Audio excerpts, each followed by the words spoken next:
Hello students, आज के इस लेक्चर में जो अपनी विविध प्रश्नावली फाइल चल रही थी उसका जो क्वेश्चन नंबर 12 है उसको अपन डिस्कस करेंगे।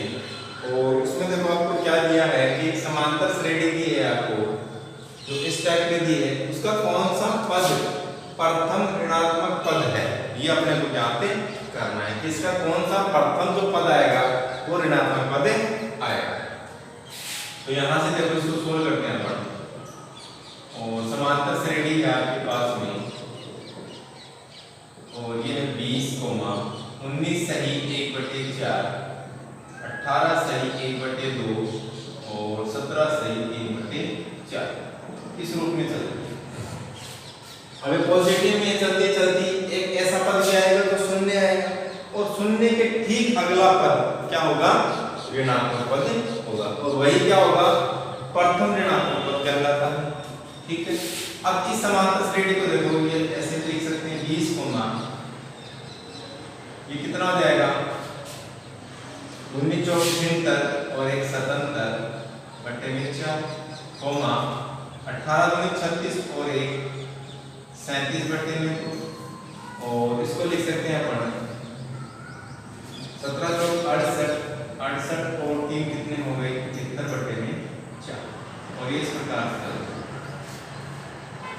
ठीक है, अब देखो इसको अपन, ये समांतर श्रेणी है,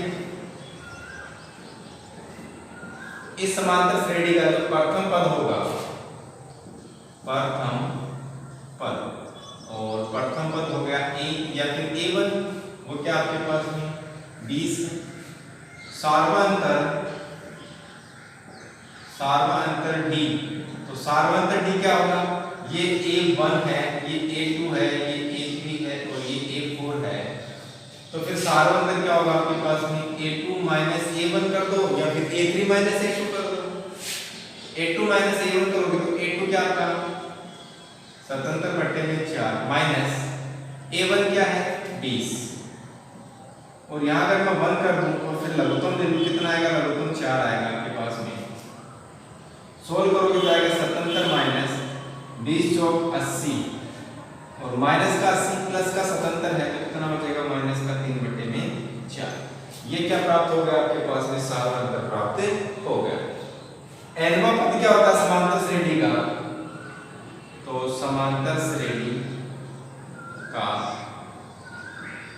nवां पद, और nवां पद होता है आपके पास में an is equal to a plus n minus 1 into 20, और वह क्या होना चाहिए आपके पास में, नेगेटिव। तो यहाँ से देखो इसको अपन सोल्व करते हैं, तो a क्या है आपके पास में, a है आपके पास में 20 प्लस n माइनस 1 इंटू में d है आपके पास में माइनस का 3/4। इसको सोल्व करो आप, ये आएगा an इज इक्वल टू, ये है 20 प्लस, या तो ये n माइनस 1 माइनस 3/4 से मल्टीप्लाई होगा, n से मल्टीप्लाई होगा, माइनस 1 से मल्टीप्लाई होगा, तो यहाँ से मल्टीप्लाई करोगे तो क्या आएगा, माइनस का आएगा, यानी ये प्लस का है, और ये क्या आएगा माइनस का 3n बटे में 4, तो अपन यहाँ लिख सकते हैं माइनस का 3n बटे में 4, फिर minus minus plus 3/4 plus 3/4।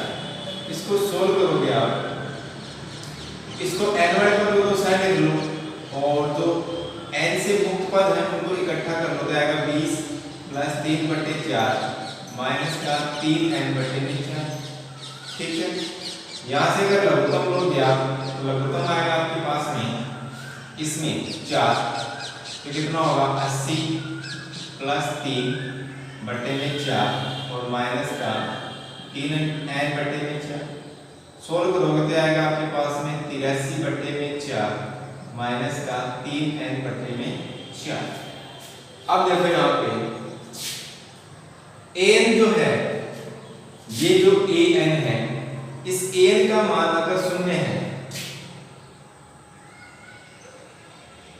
an का मान जिस पद पर शून्य होगा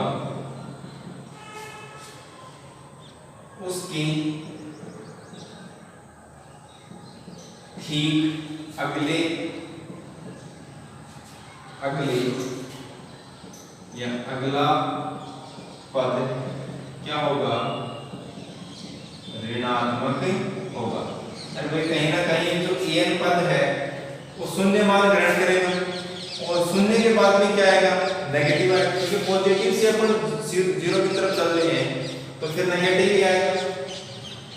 तो यहाँ देखो ये आएगा आपके पास में 83/4 माइनस का 3n/4 और ये आएगा a का मान 0 होगा।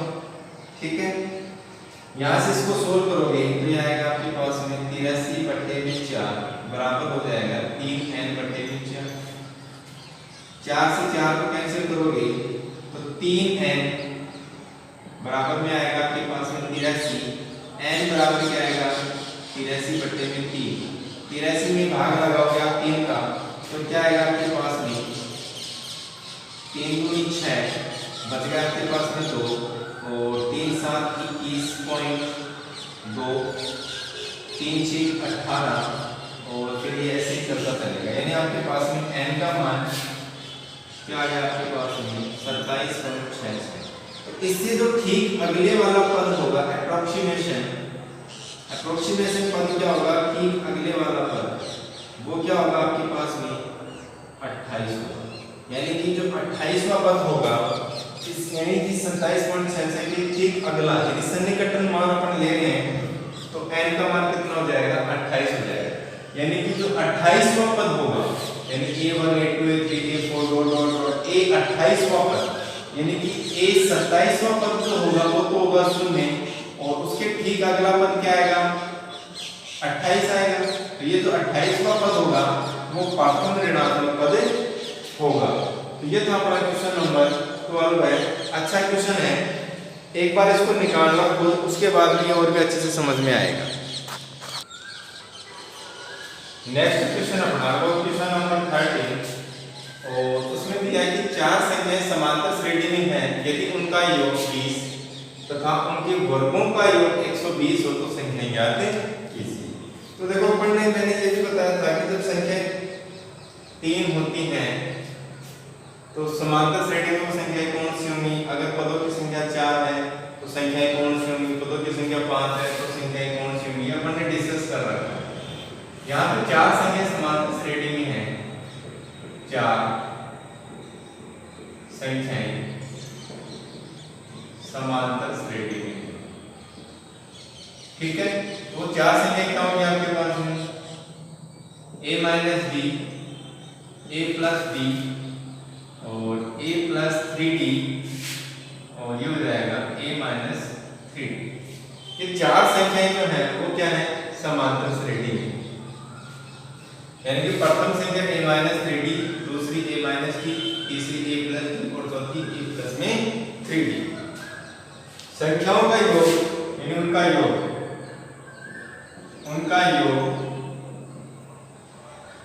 किनका योग, संख्याओं का योग, और वो कितना है 20 है, तथा उनके वर्गों का योग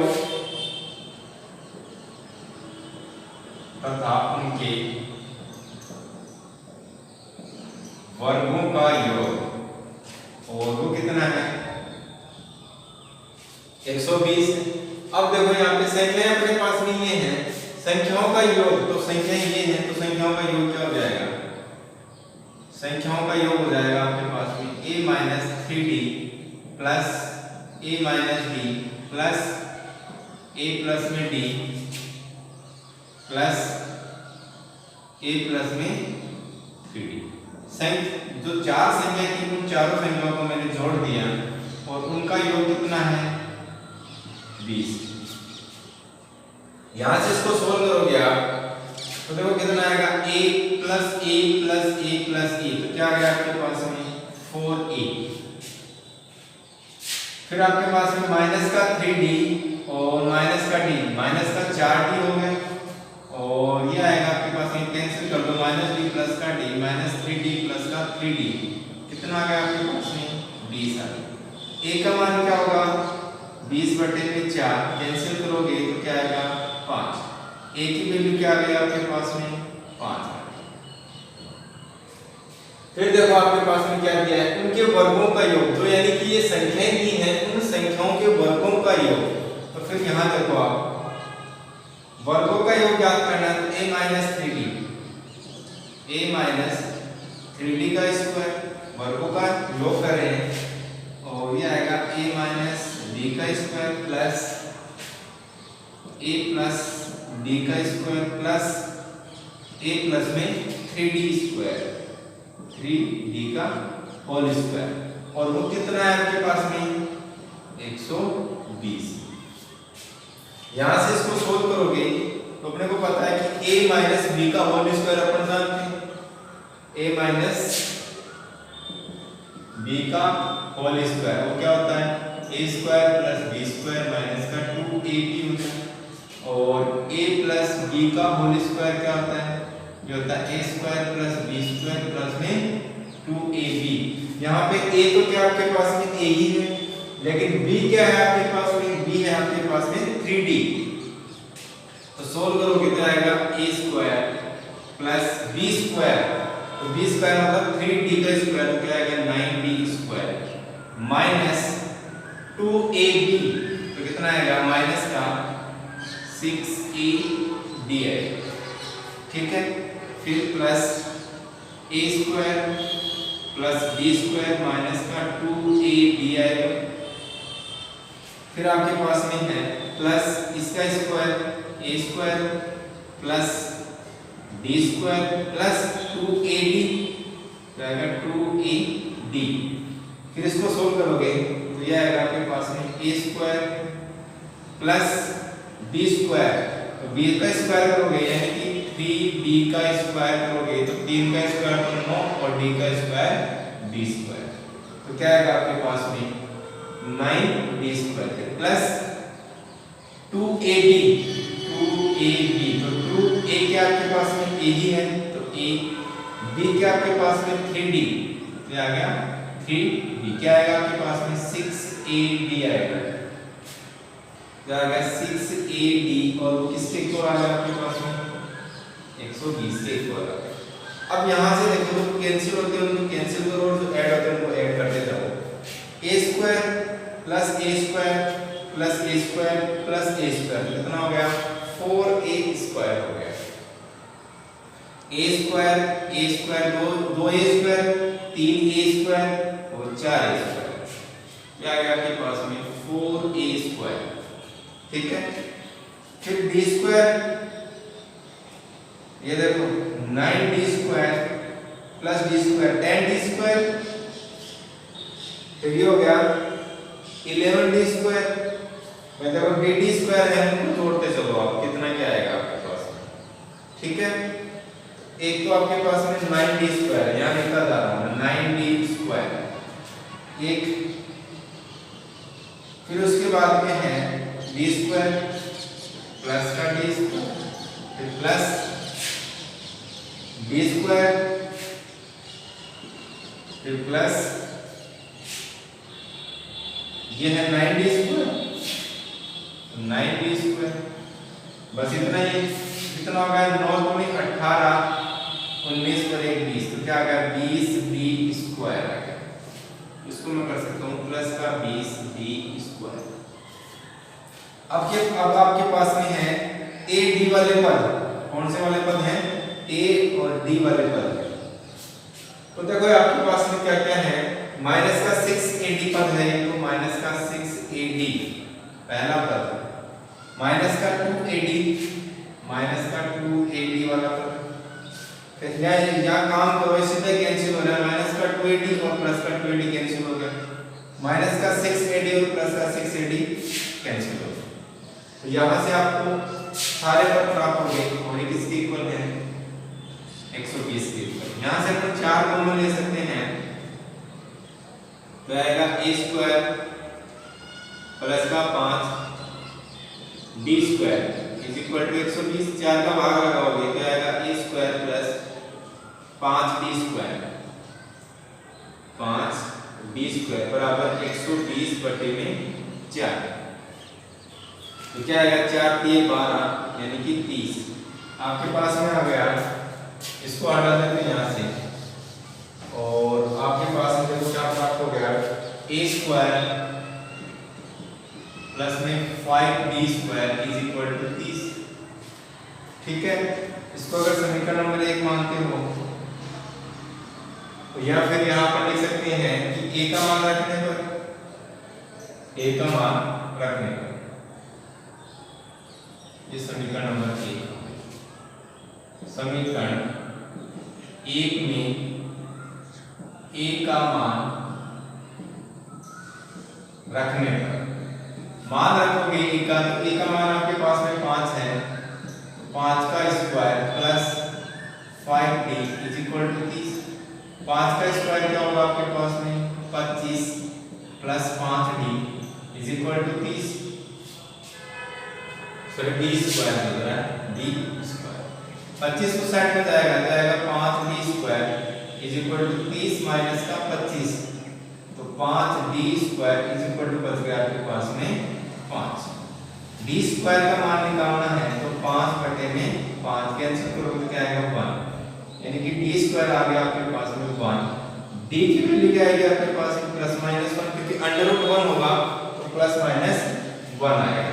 a का मान आपके पास में है, d का मान आपके पास में है, और उसने बोला है तो संख्या याद करो। ठीक है, तो फिर यहां देखो, जब a बराबर 5 और d बराबर 1 है, क्योंकि d का मान 1 माइनस 1 और 1 लेना है, तो फिर संख्याएं क्या होंगी, तो संख्याएं देखो क्या आपके पास में a है 5, तो यहां देखते चलो, पहली संख्या a माइनस 5 हो गई ना, देखो यहां पर पहली संख्या है, पहली संख्या, और वो है a माइनस 3d। a क्या आपके पास में 5 माइनस 3 इंटू में 1, तो कितना आएगा आपके पास में 5 माइनस 3, क्या आ गया आपके पास में 2। दूसरी संख्या है आपके पास में, और वो है आपके पास में a माइनस 3, a की वैल्यू क्या आपके पास में 5 माइनस d की वैल्यू क्या आपके पास में 1, तो क्या देगा आपको 4 देगा। तीसरी संख्या क्या होगी, और वो हो गया आपके पास में a प्लस में d, तो a का मान आपके पास में 5 प्लस d का मान आपके पास में 1, तो क्या आएगा 6। और चौथी संख्या क्या आपके पास में a प्लस में 3d, a की वैल्यू आपके पास में 5 प्लस 3 इंटू में d की वैल्यू 1, तो क्या आएगा 5 प्लस 3, कितना आएगा 8। तो संख्याएं क्या होंगी आपके पास में 2 4 6 8, संख्या होगी 2 4 6 8। यदि पहली संख्या a, यानी अगर प्रथम पद a हो गया और सर्वांतर जो d है वो माइनस का 1 हो गया, तब संख्याएं क्या रहेंगी, तब और देखो, जब a बराबर 5 और d बराबर -1, पहली संख्या, और पहली संख्या क्या आपके पास में a minus 3d, a minus 3d, a की वैल्यू क्या आपके पास में 5 माइनस d, d की वैल्यू क्या माइनस का 1, तो क्या वैल्यू देगा आपके पास 5 माइनस माइनस यानी -3 इंटू -1 हो गया प्लस का 3, तो क्या देगा आपको 8। दूसरी संख्या और वो जाएगी आपके पास में a माइनस 13, a आपके पास में 5 माइनस और फिर माइनस का 1, क्या देगा -5, 5 माइनस माइनस हो गया प्लस का 1, क्या देगा आपको 6। तीसरी संख्या क्या होगी a प्लस में d, a आपके पास में 5 और फिर आया d का मान -1, तो माइनस का 1, तो कितना होगा 4। चौथी संख्या आपके पास में a प्लस में 3d, a की वैल्यू है आपके पास में 5 प्लस 3 और और डी की वैल्यू माइनस का 1, माइनस का 1 तो आएगा 5 माइनस का 3 और ये क्या आएगा आपके पास में प्लस का 3। तब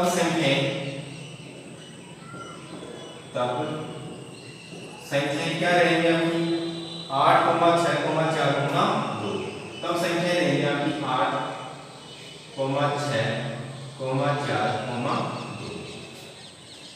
तो ये था अपना कि यदि चार संख्याएं समांतर श्रेणी में हैं और उनका योग दे दिया जाए आपको 20 और उनके वर्गों का योग 120 हो तो फिर संख्याएं आप याद कर सकते हो यहाँ से। तो क्या पढ़े चार संख्याएं मान ली समांतर श्रेणी में है a-3d, a-b, a+d, a+3d। संख्याओं का योग आपके पास में 20 है और उनके वर्गों का योग 120। तो संख्याओं का योग तो इन संख्याओं का योग इन प्लस प्लस प्लस करोगे तो वो किसके इक्वल आएगा 20 के इक्वल आएगा। यहाँ से आप a की वैल्यू निकाल सकते हो। a क्या होगा आपके पास में 5। फिर ये बोल रहा है कि उनके वर्गों का योग यानी कि प्रत्येक जो संख्या है उनका वर्ग करके ऐड करना है। तो वर्ग किया ऐड कर दिया, वर्ग किया ऐड किया, फिर उसके बाद वर्ग करने के बाद में ऐड करते गए। चारों संख्याओं को वर्ग करके ऐड कर दिया, वो किसके इक्वल है 120 के इक्वल है। यहाँ से इसको सोल्व करोगे तो आपके पास में सोल्व करने के बाद में d की वैल्यू ये आएगा आपके पास में स्क्वायर प्लस में 5d इक्वल टू 30। यहाँ से a का मान हमने पहले ज्ञात कर रखा है, a का मान रखोगे यहाँ से सोल्व करोगे तो d का मान आपके पास में आएगा प्लस माइनस 1। तो आपके पास में a का मान आ गया 5 और d के दो मान है प्लस माइनस 1 है। एक बार d का मान लोगे आप प्लस में 1 और एक बार d का मान लोगे आप माइनस का 1। तो जब a का मान तो सेम है, a का मान 5 और d का मान 1 है, तो फिर संख्याएं जो होंगी वो होंगी 2, 4, 6, 8। जब d का मान -1 और a का मान 5 है तो संख्याएं अपनी क्या रहेंगी 8, 6, 2 सॉरी 8, 6, 4, 2। तो ये अपनी चार संख्याएं रहेंगी। अच्छा क्वेश्चन है और ऐसा क्वेश्चन अपन ने पहले भी डिस्कस कर रखा है। तो एक दो बार इन क्वेश्चनों को आप प्रैक्टिस करोगे तो ये अपने आप होने लग जाएंगे। तो बार-बार इन क्वेश्चनों की प्रैक्टिस करते रहो। इसीलिए मैं कहता हूं कि इन क्वेश्चनों की बार-बार प्रैक्टिस करो। जितनी बार आप प्रैक्टिस करोगे उतनी ही बार आपके क्वेश्चन में निखार आता चला जाएगा और आपकी कैलकुलेशन भी क्या हो जाएगी फास्ट हो जाएगी। तो वीडियो को देखते रहिए, हंसते रहिए, मुस्कुराते रहिए। Thank you, have a nice day.